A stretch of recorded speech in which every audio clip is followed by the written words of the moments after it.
Hello दोस्तों, स्वागत है आपका हमारे यूट्यूब चैनल सम्राट एजुकेशन में। दोस्तों, इस वीडियो में आप लोगों को मैं प्लांट ब्रीडिंग का 4 से 5 इम्पॉर्टेंट क्वेश्चन बताने वाला हूं, जो कि दोस्तों शॉर्ट आंसर टाइप क्वेश्चन के रहेंगे।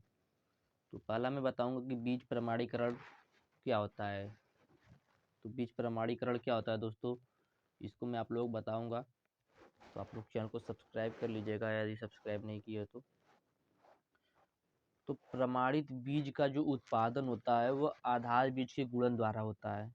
जो प्रमाणित बीज का उत्पादन होता है वह आधार बीज के गुणन द्वारा होता है। इसका उत्पादन दोस्तों जो होता है वो प्रादेशिक बीज निगम, जिसे कहते हैं स्टेट सीड कारपोरेशन, उसके निरीक्षण में प्रगतिशील किसानों के खेतों पर होता है। इसकी गुणवत्ता का प्रमाणीकरण प्रादेशिक बीज प्रमाणीकरण, जिसे कहा जाता है स्टेट सीड कारपोरेशन, इसकी एजेंसी द्वारा किया जाता है, इसलिए इसे प्रमाणित बीज कहते हैं।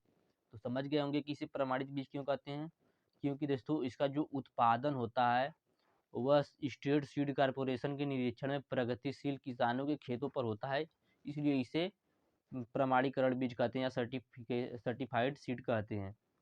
यह बीज की श्रेणी किसानों की खेती के लिए उपलब्ध होती है तथा प्रमाणित बीजों के बोरों पर आसमानी नीले रंग का टैग लगा होता है। दोस्तों, आप लोग देखेंगे कि जो भी हमारा प्रमाणित बीज होता है उसके बोरे पर कोने में एक हल्का आसमानी कलर का टैग लगा होता है। तो दोस्तों वो इसी का संकेत देता है कि यह बीज प्रमाणित बीज है।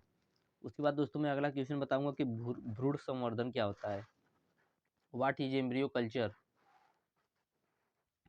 परिवर्धित हो रहे बीज में से तरुण भ्रूण को निकालकर पोषक पदार्थ पर संवर्धित करने को भ्रूण संवर्धन कहते हैं। तो दोस्तों जो जिस बीज का डेवलपमेंट हो रहा है उस बीज में से यंग जो दोस्तों एम्ब्रियो होता है, यंग भ्रूण को निकाल कर पोषक पदार्थ जो होता है उसके ऊपर संवर्धित कर देंगे।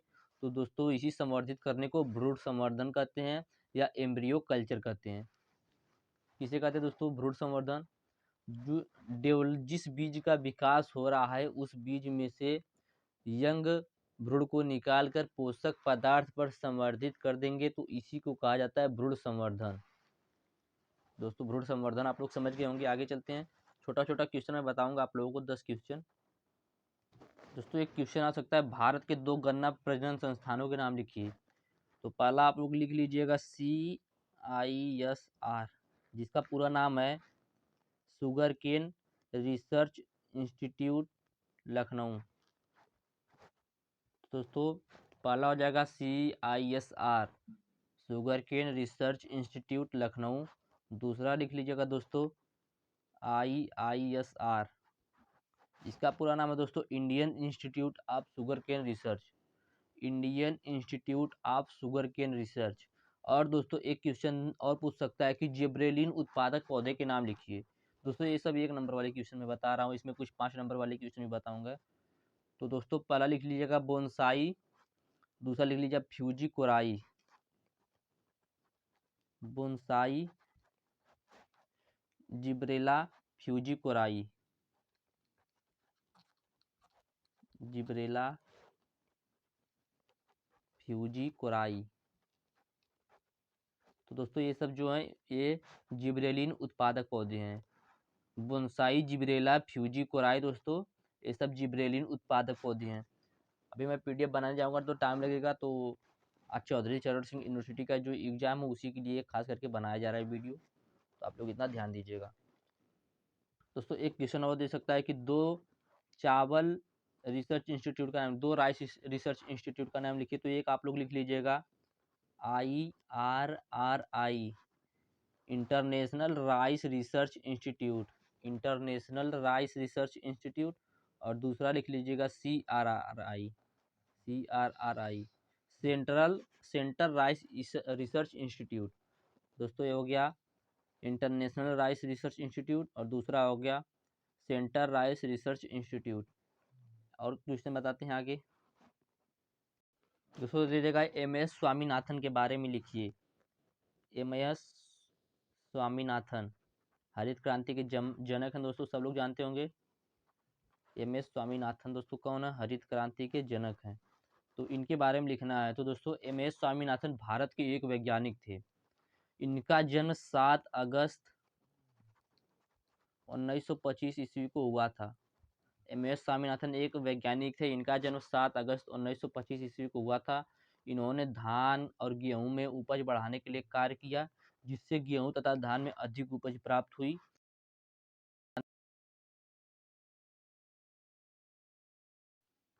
इसलिए इन्हें हरित क्रांति का जनक कहा जाता है। दोस्तों, इन्हें हरित क्रांति का जनक क्यों कहा जाता है? क्योंकि इन्होंने धान और गेहूं में उपज बढ़ाने के लिए कार्य किया था। अब बात आती है दोस्तों, आगे देखते हैं द्विसंकरण संकर क्या है, डबल क्रॉस हाइब्रिड क्या है। जब दो भिन्न भिन्न जातियों के साथ संकरण किया जाता है दोस्तों, जैसे ये कुत्ता हो गया, ये बिल्ली हो गई, जब इसके साथ संकरण किया जाएगा, आपस में इसके साथ क्रॉस किया जाएगा दोस्तों, तो जो हाइब्रिड प्राप्त होता है, जो ब्रीड प्राप्त होता है हाइब्रिड, उसी संतति के साथ फिर से क्रॉस किया जाता है। इसी संतति के साथ फिर से क्रॉस किया जाएगा, तो उससे जो संतति प्राप्त होती है उसे कहा जाता है दोस्तों द्विसंकरण संकर या डबल क्रॉस हाइब्रिड। तो आप लोग समझ गए होंगे। आगे कुछ और बताते हैं आप लोगों को। डोमेस्टिकेशन क्या है? डोमेस्टिकेशन को ग्राम्यन कहा जा सकता है या पालतू बनाने की प्रवृत्ति को डोमेस्टिकेशन कहते हैं। तो किसी भी स्पेसीज को जंगली अवस्था से मानव प्रबंध में ले जाने की क्रिया को क्या कहते हैं? डोमेस्टिकेशन कहते हैं। जैसे दोस्तों कोई चीज़ जंगल में है, जैसे दोस्तों मान लीजिए आप चना जो है वो पहले जंगल में था, आदि मानव ने इसका दोस्तों ग्रामन किया, इसका डोमेस्टिकेशन किया, तो दोस्तों यह मानव प्रबंध में आया, तो यह डोमेस्टिकेशन हो गया।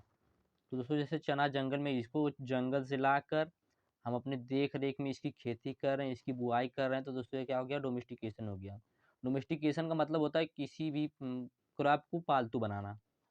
किसी भी स्पीसीज को जंगली अवस्था में से मानव प्रबंध में ले जाने की क्रिया को क्या कहते हैं? डोमेस्टिकेशन कहते हैं। तो दोस्तों डोमेस्टिकेशन समझ गए होंगे आप लोग।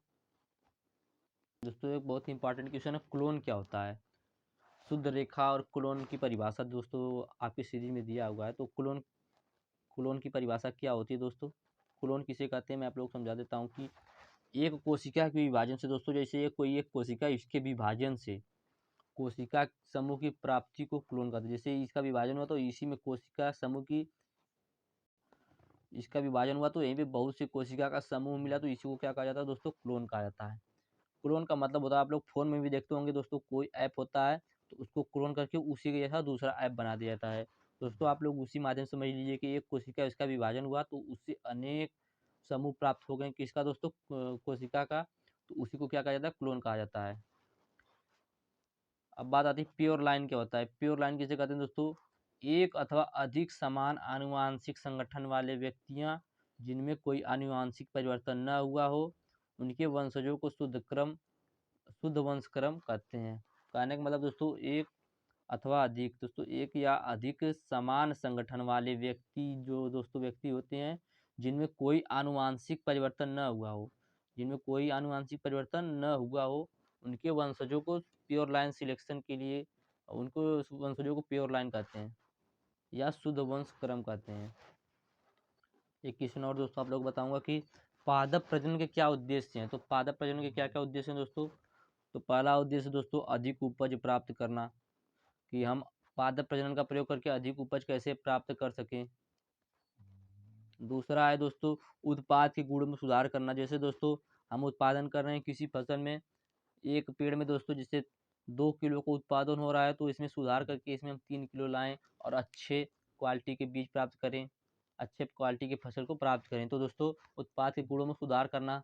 और तीसरा है ऐसी किस्म निकालना जो सभी तरह के उत्पादकों तथा उपभोक्ताओं की अधिक से अधिक आवश्यकताओं की पूर्ति कर सके। तो ऐसी कोई दोस्तों किस्म निकालने की प्रयास किया जाता है दोस्तों प्लांट ब्रीडिंग में, जो सभी तरह के उपभोक्ताओं को अधिक से अधिक आवश्यकताओं की पूर्ति कर सके। अगला है दोस्तों अवरोधी किस्मों का विकास करें दोस्तों। और पांचवा अधिक दक्षता वाली किस्मों का विकास करें। छठवां है रोग तथा कीट अवरोधी किस्मों का विकास करें। अनुकूलता में वृद्धि हो, पौधे की वृद्धि, प्रकृति में परिवर्तन हो, नए क्षेत्र में फसल का विस्तार हो, तो दोस्तों इसके लिए हम लोग प्लांट ब्रीडिंग का प्रयोग करते हैं। तो दोस्तों एक कुछ प्रश्न हमने बताया जो कि आज के आपके एग्जाम में देखने को मिलेंगे। वीडियो अच्छा लगा तो वीडियो को लाइक कर दीजिएगा। धन्यवाद। जय हिंद।